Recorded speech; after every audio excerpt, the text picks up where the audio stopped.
ऐसे ही बोलते रहता है, कोई मतलब नहीं है।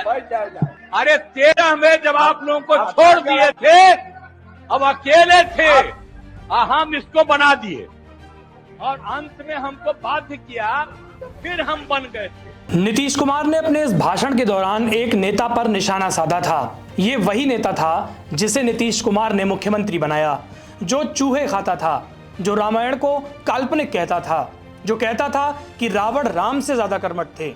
एक ऐसा राजनेता जो बिहार के लिए दूसरा मौसम वैज्ञानिक साबित हुआ। आज हम बात कर रहे हैं जीतन राम मांझी की। 18 मई 2014 को लोकसभा चुनावों के परिणाम आए। नीतीश कुमार की जेडीयू को बिहार में महज 2 सीटें मिली। नीतीश कुमार ने हार की जिम्मेदारी अपने ऊपर ली और मुख्यमंत्री पद से इस्तीफा दे दिया। इसके बाद नीतीश कुमार ने अगले मुख्यमंत्री के लिए विधायकों की बैठक बुलाई। एक दलित विधायक आए और किनारे की कुर्सी पर बैठ गए। नीतीश कुमार ने कहा कि आप वहां मत बैठिए, आज से आपकी कुर्सी हमारी और हमारी कुर्सी आपकी। विधायक कुछ समझ नहीं पाए। नीतीश कुमार ने कहा, आज से आप मुख्यमंत्री का पद संभालिए। ये विधायक कोई और नहीं बल्कि नाले के किनारे दलित बस्तियों में जीवन गुजारकर राजनेता बनने वाले जीतन राम मांझी थे। 6 अक्टूबर 1944 की बात है। बिहार में जीतिया का पर्व मनाया जा रहा था। इसी दिन जीतन राम मांझी का जन्म हुआ, इसीलिए जीतन राम मांझी का नाम जीतन रखा गया। जीतन राम काफी गरीब परिवार से ताल्लुक रखते थे। बचपन में मवेशी चराने का काम करते थे। जमींदार के बच्चों को पढ़ाने के लिए एक टीचर आता था, अक्सर उसी से पढ़ लिया करते थे। जीतन राम मांझी पढ़ाई छिप कर करते थे। एक दिन टीचर ने जमींदार के बच्चों से एक सवाल पूछा, जिसका जवाब जीतन राम मांझी ने दे दिया। इसके बाद जीतन राम मांझी के पिता से मिलकर टीचर ने कहा कि तेरा बेटा अगर पढ़ लेगा तो बहुत कुछ बन जाएगा।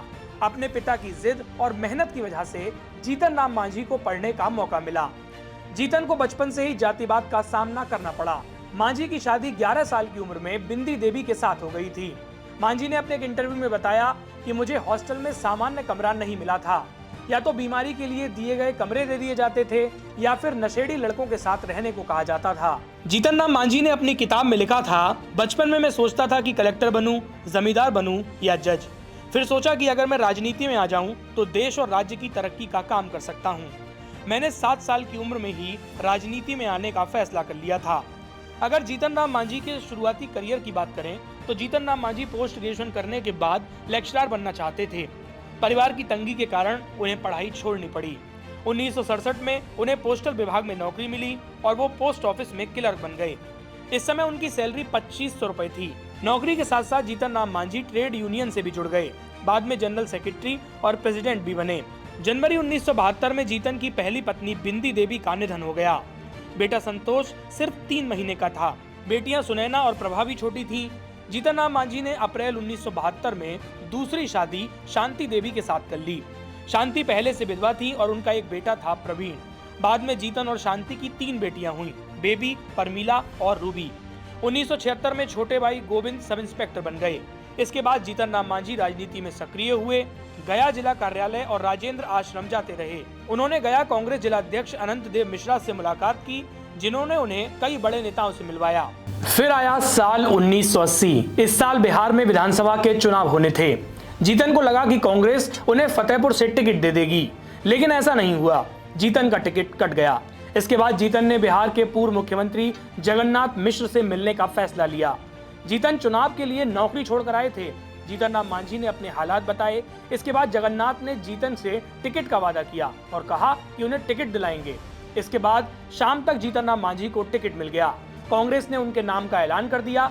जीतन राम मांझी को टिकट तो मिल गया, लेकिन उनके पास चुनाव लड़ने भर के पैसे भी नहीं थे। हसनपुर के केदार सिंह ने 500 रुपए दिए। गया आकर 125 रुपए में नॉमिनेशन किया। पार्टी ने प्रचार के लिए 40,000 रुपए दिए, गाड़ी किराए पर ली और 5 जगह ऑफिस खोले। पूरे चुनाव में लगभग 22,000 रुपए खर्च हुए। इसका नतीजा हुआ जीतन राम मांझी पहली बार जीते और 13,000 वोटों के साथ जीत कर विधायक बन गए। जीतन राम मांझी अपने विवादित बयानों की वजह से अक्सर सुर्खियों में रहे। उन्होंने कहा था कि भगवान राम कोई भगवान नहीं।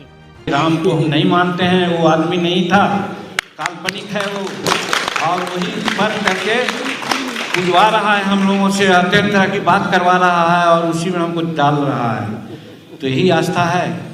आस्था तो किसी को जमीयती मूर्ति पूजते हैं, पीढ़ी पूजते हैं, हम लोग देवता पूजते हैं, आस्था वो है और उसी को हम भगवान मान जाए। तो उसी प्रकार से राम कोई भगवान नहीं है, वो उसके नाम पर, ठीक है, रामायण लिखी गई है, रामायण में बहुत सी ऐसी उक्तियाँ हैं जो पढ़ने जोग समझने जोग है, उसकी भी हम कहीं कहीं चर्चा करते हैं, लेकिन राम भगवान थे ये मानने को नहीं तैयार। अगर जीतन राम मांझी के सियासी सफर की बात करें तो चुनाव के बाद जगन्नाथ मिश्रा पहली बार सीएम बने। जीतन राम मांझी उनके विरोधी खेमे में शामिल हो गए। 1983 में चंद्रशेखर सिंह सीएम बने। जीतन राम मांझी को उप मंत्री का पद मिला। 1985 में दोबारा फतेहपुर से जीतन राम मांझी विधायक बने और कांग्रेस लगातार मुख्यमंत्री बदलती रही, लेकिन जीतन राम मांझी मंत्री बने रहे। 1990, 1995 और 1991 इन तीनों चुनावों को जीतन राम मांझी हार गए। 1996 में कांग्रेस ने टिकट नहीं दिया। लालू यादव के कहने पर जनता दल ज्वाइन कर लिया। गया के जनता दल जिलाध्यक्ष बने। बाराचट्टी उपचुनाव में जनता दल के टिकट पर जीतकर फिर विधायक बने। 1997 में आरजेडी बनी और जीतन राम मांझी आरजेडी में शामिल हो गए। इसके बाद उन्हें राबड़ी सरकार में राज्य मंत्री बनाया गया। 2005 में फतेहपुर से आरजेडी ने टिकट नहीं दिया और जीतन राम मांझी जेडीयू में शामिल हो गए। नीतीश कुमार के करीबी बने रहे और लगातार 3 चुनाव जेडीयू के टिकट पर जीतते रहे। अक्टूबर 2005 में एनडीए की सरकार बनी। नीतीश कुमार मुख्यमंत्री बने और जीतन राम मांझी को मंत्री का पद मिला, लेकिन कुछ ही घंटों के बाद फर्जी बीएड मामले में उन्हें इस्तीफा देना पड़ा। अप्रैल 2008 में आरोपों से बरी हुए तो फिर मंत्री बने। 2014 में एनडीए ने मोदी सरकार को पीएम का कैंडिडेट बनाया और नीतीश कुमार एनडीए से अलग हो गए। इसके बाद जेडीयू 20 से 2 सीटों पर सिमट कर रह गई। 17 मई 2014 को नीतीश कुमार ने मुख्यमंत्री पद से इस्तीफा दिया और जीतन राम मांझी मुख्यमंत्री बन गए। जब जीतन राम मांझी मुख्यमंत्री बने तो भाजपा नेता सुशील कुमार मोदी ने कहा ये डमी मुख्यमंत्री हैं। उनका कहना था कि असल सत्ता की चाबी तो नीतीश कुमार के हाथों में है। जीतन राम मांझी का मुख्यमंत्री बनना किसी को समझ नहीं आया। कुछ समय बाद उनके काम करने के तरीके सुर्खियों में आने लगे। विवादित बयानों की वजह से नीतीश कुमार के लिए वे सरदर्द बन गए। फरवरी 2015 तक मामला और बिगड़ गया। 9 फरवरी 2015 को जेडीयू ने उन्हें पार्टी से निष्कासित कर दिया। मुख्यमंत्री मांझी विधानसभा भंग करना चाहते थे, लेकिन कैबिनेट ने मंजूरी नहीं दी। नीतीश समर्थक मुख्यमंत्री पद से हटाने के लिए सक्रिय हो गए। राज्यपाल के सामने 128 विधायकों की परेड कराकर बहुमत दिखाना था। मांझी को 20 फरवरी को बहुमत साबित करना था, लेकिन इससे पहले ही मुख्यमंत्री मांझी ने अपने पद से इस्तीफा दे दिया। जीतन राम मांझी के बारे में एक शेर कहा जा सकता है कि इस सादगी पर कौन न मर जाए ए खुदा, लड़ते भी हैं और हाथ में तलवार भी नहीं है।